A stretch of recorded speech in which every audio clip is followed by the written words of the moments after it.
ताली के बड़े फायदे हैं। हम शर्माते हैं कई बार। बंधुओं, जब किसी के घर में विवाह हो तो फिर नाच गान होता वहां, लेकिन ज्यादा ताली बजती है। और जो ज्यादा ताली बजाता है ना, घर जाते समय जिनके घर में विवाह है वो बड़ा डब्बा मिठाई का देते हैं उसको। ये भगवान के घर में विवाह हो रहा है 9 दिन का। जो ज्यादा ताली बजाएगा भगवान बड़ा डिब्बा देंगे उसको। आखिरी दिन में देखना। और जब भगवान डिब्बा देते हैं तो दुनिया की हर चीज उसमें होती है, क्योंकि भगवान देने में कभी कंजूसी नहीं करते। द्रौपदी को जब साड़ी दी थी तो 10,000 हाथियों का बल रखने वाला दुशासन खींच खींच के मूर्छित हो गया, पर साड़ी का दूसरा शिरा दिखाई नहीं दिया। क्यों? क्योंकि देंदा दे लंदा थक पाए, जुग जुगांतर तक खाए ही खाए, हुक्मी हुक्म चलाए, नानक बख्शे बेपरवाए। गुरु नानक देव जी कहते हैं, जब सच्चे पातशाह देते हैं ना तो फिर वो सारा घर भर देते हैं, सारा घर, फिर कोई कमी नहीं छोड़ते, क्योंकि उनके पास कोई कमी है ही नहीं। कमी तो हमारे पास है, हम मांगना जानते नहीं भगवान से। वो तो देने के लिए तैयार है। किसी मंदिर में देख लो भगवान खड़े हैं, बैठे नहीं। क्या पता कोई भक्त क्या मांगने आ जाए तो देना पड़ जाए, उठना पड़ेगा नहीं तो। हर मंदिर में भगवान खड़े, भक्त को देखते कोई मांगने वाला आए मेरे पास। हमको मांगना नहीं आता, इसलिए ये 9 दिन के लिए लंज क्षेत्र में स्थित राणा फार्म हाउस, अब पैलेस नहीं है, ये भगवान का घर है, महल है, और यहां महोत्सव चल रहा है 9 दिन का। तो फिर ताली ना बजे तो मजा नहीं आएगा ना। शर्माओ मत। शर्माना तब है जब बुरा काम करे। चोरी से शर्माओ, मदिरा पान से शर्माओ, निंदा से शर्माओ। ये ताली, अगर कोई शायरो शायरी हो रही है उसमें ताली ना बजाओ तब तो शर्म की बात है। लेकिन यहां तो कोई गलत बात तो कही नहीं जा रही।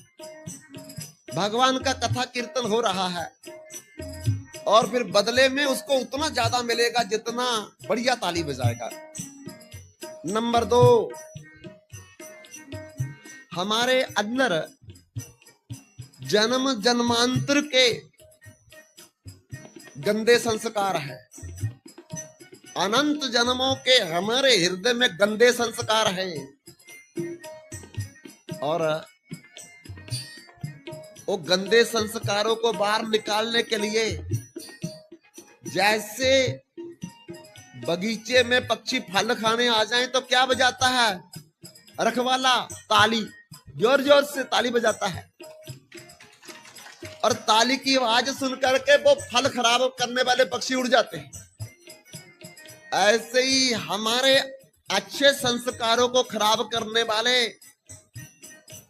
अनंत कोटि जन्मों के गंदे पक्षी जो अंदर बैठे हैं, गंदे संस्कार जो बैठे हैं, ये उड़ जाएंगे ताली से। हमारे मन की शुद्धि हो जाएगी। नंबर 3, हमारे डॉक्टर बोलते हैं, बाबा रामदेव बोलते हैं, जो एक दिन में 100 बार ताली बजाएगा उसका बीपी ना हाई ना लो, नॉर्मल। उसको माइग्रेन की प्रॉब्लम कभी जिंदगी में नहीं होगी। उसकी आंखों की रोशनी 100 साल के बाद भी ऐनक नहीं लगानी पड़ेगी। कानों की शक्ति बराबर रहेगी।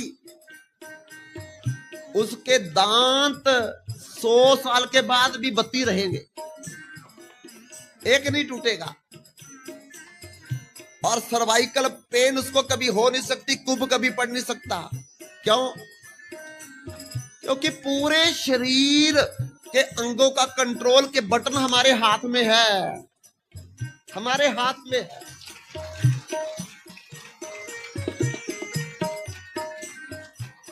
और पैरों में है सारे बटन।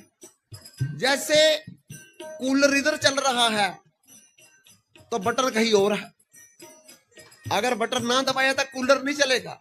ये पक्का इधर चल रहा है, कंट्रोल ओ हमारे बैठे हैं विक्की शाह जी, वो दबाते हैं तो चलता है, बंद करते तो बंद हो जाता। मेरे पास कुछ नहीं। तो बंधुओं, ऐसे ही हमारे पूरे शरीर की इंद्रियों का, अंगों का, आंख का, दांत का, जीभा का, कान का, एक कंट्रोल हमारे हाथों और पैरों में बटन है। ये हाथ हमारे स्विच बोर्ड हैं और यहां यहां इसके अंदर बटन लगे हुए हैं। लेकिन जिन बटनों को लंबे समय तक ना चलाओ उसमें दीमक लग जाती है। देखना कभी घर में जाकर के, जिनके घर ऐसे पड़े रहते हैं उनके स्विचों में दीमक मिट्टी जम जाती है। और कभी दबाओ तो फिर दबता भी नहीं है। यही हाल हमारे साथ हो गया। पहले मेरी बहनें चक्की चलाती थी आटा पीसने के लिए, ऊखल पकड़ करके धान कूटती थी मोले से।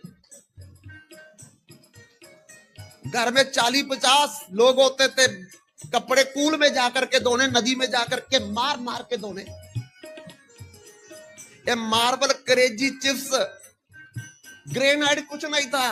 पत्थर पकड़ करके लिशका करके मेरी बहनें उसको लिशका दर्पण बना देती थी।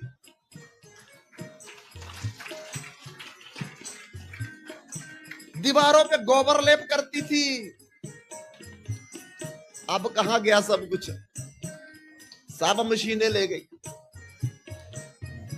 बस्तर मशीनें धो रही है, रोटियां बनाने वाली मशीनें आ गई है, आटा पीसने वाली मशीनें, तेल निकालने वाली मशीनें, और घर में करेजी, ग्रेनाइट, इटालियन मार्बल। अब पोचा पाचा मारने की जरूरत नहीं, वाइपर मार देते हैं ऐसे पकड़ करके। वो भी नौकर घर में रखे हैं। अब हमारे लिए काम कोई नहीं है। ये स्विच जम गए, ये जम गए हुए स्विच, इनको धीमक लग गई, काम तो कोई रहा नहीं। तो कम से कम कीर्तन में ताली बजा लो, थोड़ा सा काम हो जाए।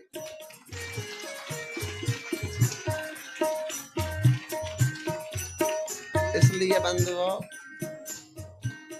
अगर हम अपनी बीमारियों को दूर भगाना चाहते हैं तो रोज मैं बोलूंगा आपको कम से कम 100 बार